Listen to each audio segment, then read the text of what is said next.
House of the Dragon Season 3, Episode 6 is where the war stops feeling like a series of moves and starts feeling like a countdown. Criston Cole reaches the end of the road. Rhaenyra tightens her grip on King's Landing just as the city begins slipping through her fingers. Three green princes start recognizing the people trying to control their futures, and a vision no one took seriously may now send Alicent to Harrenhal to kill her own son. Full spoilers ahead. Now, let's start right there. The episode opens in the Riverlands, where the bodies blocking Criston Cole's path suddenly rise and surround his men. He survives the initial ambush, only to find Roderick Dustin and Oscar Tully waiting beyond it. Criston challenges them both and ties Alicent's handkerchief that she had given him, representing the Queen's favor, to his sword. He prepares for the kind of final stand he can still call honorable, but Alicent Blackwood refuses him that ending. She shoots Criston with arrows and cuts him down before the duel even begins. Criston spent weeks marching towards death, but the Rivermen denied him one thing he still wanted from it: control.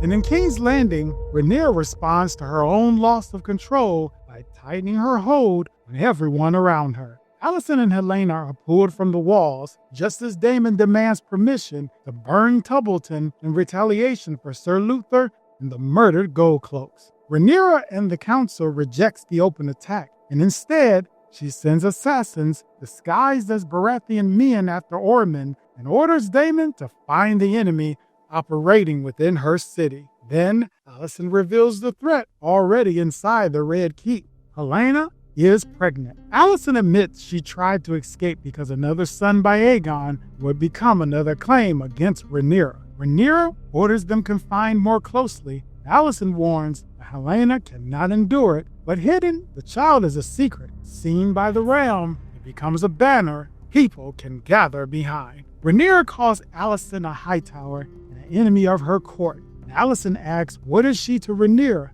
Rhaenyra walks away because neither answer fits what they have become. Alicent is more than an enemy to her, but the crown no longer allows Rhaenyra to treat her like anything else. But before Rhaenyra can contain Helena's secret, Mysaria begins protecting one of her own. Mysaria claims she knew nothing about the pregnancy, then points out the maid who helped Alicent escape and quietly orders her removal. The maid can prove Mysaria knew more, and she admitted. Rhaenyra's chief source of information is now filtering the truth before it reaches the queen.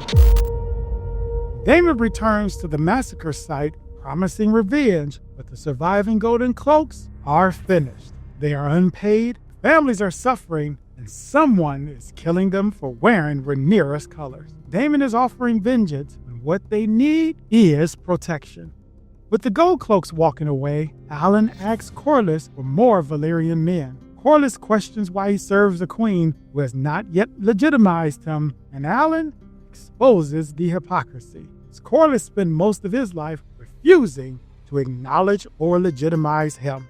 Rhaenyra is struggling to hold people whose service has brought them danger or delayed recognition. The Green Princes face the other side. Every path offered to them comes with someone else's hand on the reins. At a Rook's Rest, Larys wants Aegon to recover in Braavos. Tyland Lannister wants him to remain in Westeros and rebuild his claim from Casterly Rock. Aegon then asks Tyland whether he believes he is a terrible man. Tyland evades the question, giving him the answer frightened servant thinks a king wants. That appears to push Aegon towards Larys. In the last episode, Larys called Aegon terrible king, terrible man. That honesty now carries more weight than Tyland's reassurance.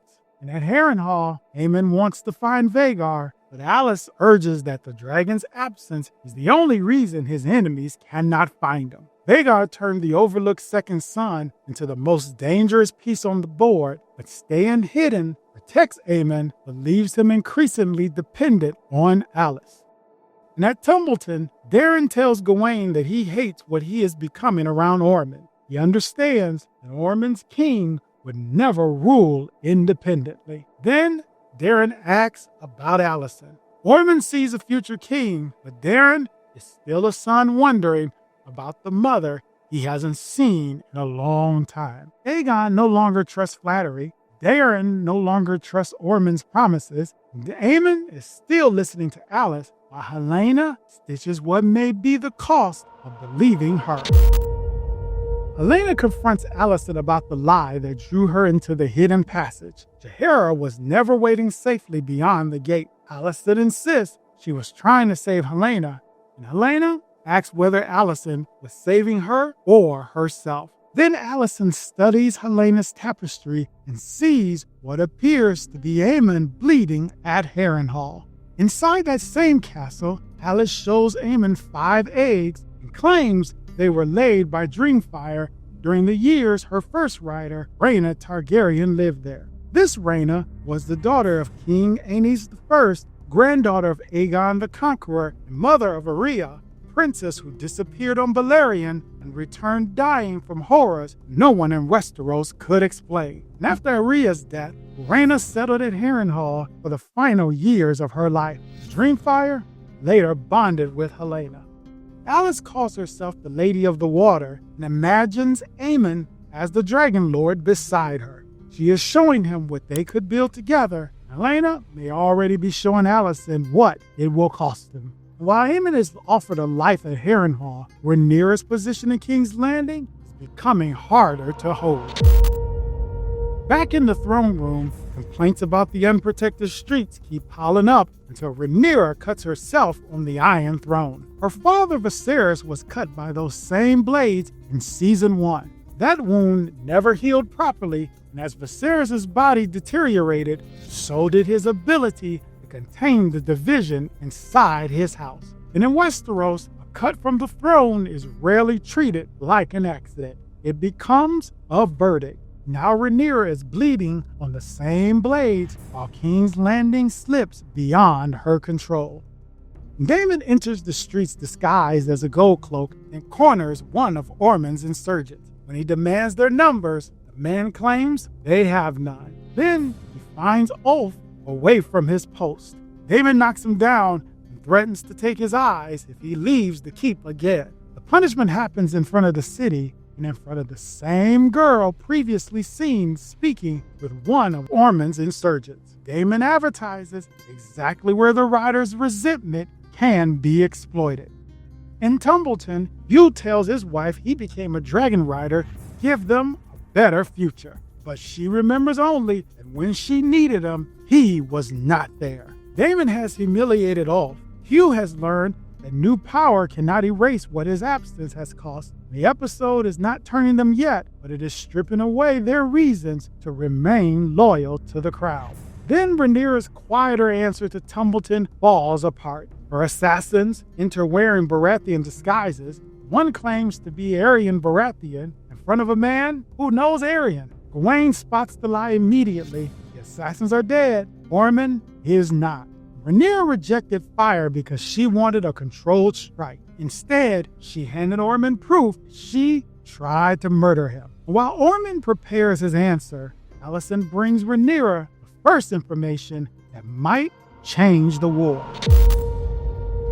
Alicent offers Aemond's location in exchange for their freedom. She tells Rhaenyra he is at Harrenhal. Rhaenyra dismisses it because her men found no sign of Vhagar. Alicent stops her. She said where Aemond is, not his dragon. When Rhaenyra presses about how she knows, Alicent explains that Helena's riddles have been warnings all along. Back in Season 1, Episode 6, Helaena quietly said he'll have to close an eye. 1 episode later, Aemond claimed Vhagar and lost his eye at Driftmark. Her warning about the beast beneath the boards appeared to foreshadow Meleys erupting through the dragon pit during Aegon's coronation. And in the Season 2 finale, Helaena told Aemond directly that he would be swallowed by the God's Eye. Rhaenyra realizes Helaena may be a dreamer just like Daenerys, the Targaryen whose vision of Valeria's doom saved their family before the Empire fell. But her answer is to send Alicent to Harrenhal herself. Soldiers would make Aemond flee, but his mother may get close before he understands why she has come. But Alicent says she cannot leave Helaena, and Rhaenyra promises to protect her until she returns. And that forces Alicent into the calculation governing this war, whether one child can be surrendered to protect the rest. Before leaving, Alicent makes sure Helaena eats. It is a painfully ordinary act before she walks out to decide whether she can trade one child's life for the freedom of another. Ormund sends back a piece of the assassin's clothing with a warning written in blood. Take this dog and it will bite your hand. The immediate threat comes from Tumbleton, but after Daemon kicked off in the streets earlier in the episode, the warning also hangs over a dragon rider whose loyalty is beginning to crack. Ormund's blood messages are becoming his signature. The first branded Rhaenyra's men as traitors. The second turns her failed attack into a promise of retaliation.